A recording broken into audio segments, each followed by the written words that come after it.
Right ప్రస్తుతం చూస్తూ ఉన్నాము కేటీఆర్ పై కొండా సురేఖ చేసిన కామెంట్స్ కు నటుడు ప్రకాష్ రాజ్ రియాక్ట్ అయ్యారు.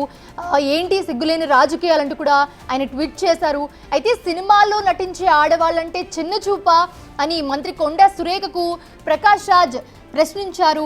సో ప్రస్తుతం ఆ ట్వీట్ మనం బిగ్ టీవీ స్క్రీన్ మీద చూస్తూ ఉన్నాము. ఏంటి సిగ్గులేని రాజకీయాలు, సినిమాల్లో నటించే ఆడవాళ్ళు అంటే ఇంత చిన్న చూప అని చెప్పి ఆయన ట్వీట్ చేసి కింద కొండా సురేఖ మాట్లాడిన ఏవైతే వీడియో క్లిప్ ఉందో ఆ క్లిప్ని యాడ్ చేశారు. సో ప్రకాష్ రాజ్ చేసిన ట్వీట్ని మనం బిగ్ టీవీ స్క్రీన్ మీద చూస్తూ ఉన్నాము. ప్రస్తుతం అసలు కొండా సురేఖ చేసిన కామెంట్స్ ఒకసారి విందాం. డైవర్స్లు ఒకరిది అయిందండి. నాగ చైతన్య డైవర్స్ 100% కేటీఆర్ చేయబట్టే అయింది.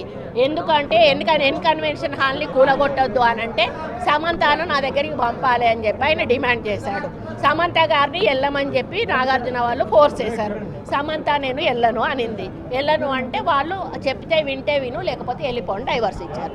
అది ఓపెన్ సీక్రెట్. అది అందరికీ కూడా ఇంటర్నల్గా మీడియా వాళ్ళంతా వాళ్ళకి ఎవరికి ఇండస్ట్రీ వాళ్ళందరికీ కూడా తెలుసు. ఈరోజు సమంత జీవితం అన్యాయం కావడానికి 100% కేటీఆరే కారణం. అదేవిధంగా 2-3 హీరోయిన్లు పెళ్ళిళ్ళు కూడా చేసేసుకున్నారు. ఎందుకు అన్నట్టు ఈ డ్రగ్స్ కేసు రాగానే ఈరోజు మీకు తెలుసు రకుల్ ప్రీత్ సింగ్ ఆల్రెడీ బయట ఆమె పెళ్లి చేసేసుకుందా. ఇంకొకరిద్దరు హీరోయిన్స్ కూడా గబగబా పెళ్ళిళ్ళు చేసేసుకున్నారు. ఈ తలకాయ నొప్పి మాకేంద్ర బాబు, మేము ఇందులో ఇరుక్కుంటాము. ఆ రోజు ఆయన అధికారం ఉండి ఈ విధంగా వాళ్ళ ఫోన్లు ట్యాప్ చేసి వాళ్ళు ఎవరితోటన్నా సీక్రెట్గా మాట్లాడుకున్న వాటిని రికార్డ్స్ని తీసుకొని ఆ రికార్డ్స్ను వాళ్ళకి వినిపించి బెదిరించి, ఇగో ఈ రికార్డు మీద ఉంది నా దగ్గర, మీరు కానీ రాకపోతే ఈ రికార్డు నేను బయట పెడతా అనే పద్ధతిలో చాలామంది హీరోయిన్లను లొంగపరుచుకున్నాడు. వాళ్ళందరినీ డ్రగ్స్కి అలవాటు చేశాడు. ఈయన కూడా డ్రగ్స్ వాడాడు.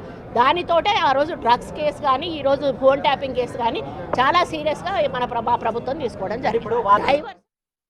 ప్రస్తుతం మనము ఇప్పటివరకు విన్నాము కొండా సురేఖ ఏవైతే కామెంట్స్ చేశారో అవి విన్నాము. సో దీనికి సంబంధించి ప్రకాష్ రాజ్ వెంటనే రియాక్ట్ అయ్యారు. ఆయన ఒక ట్వీట్ కూడా పెట్టారు. ఆ ట్వీట్లో ఆయన ఏంటి సిగ్గులేని రాజకీయాలు, సినిమాల్లో నటించే ఆడవాళ్ళు అంటే చిన్న చూప అని చెప్పి ఒక క్వశ్చన్ మార్క్ పెట్టి కింద #జస్ట్ ఆస్కింగ్ అంటూ కూడా ఆయన ఒక ట్వీట్ పెట్టడం జరిగింది. సో కొండా సురేఖ చేసిన కామెంట్స్ పై ఆయన ట్వీట్ పెట్టడం జరిగింది. ఆ ట్వీట్ కింద కొండా సురేఖ ఏవైతే మాట్లాడిన క్లిప్ని కూడా ఆయన యాడ్ చేశారు. సినిమా వాళ్ళ గురించి పర్సనల్గా మాట్లాడుతూ ఆవిడ చేసిన కామెంట్స్ ఏవైతే ఉన్నాయో వాటిని యాడ్ చేస్తూ ప్రకాష్ రాజ్ ట్వీట్ పెట్టడం జరిగింది.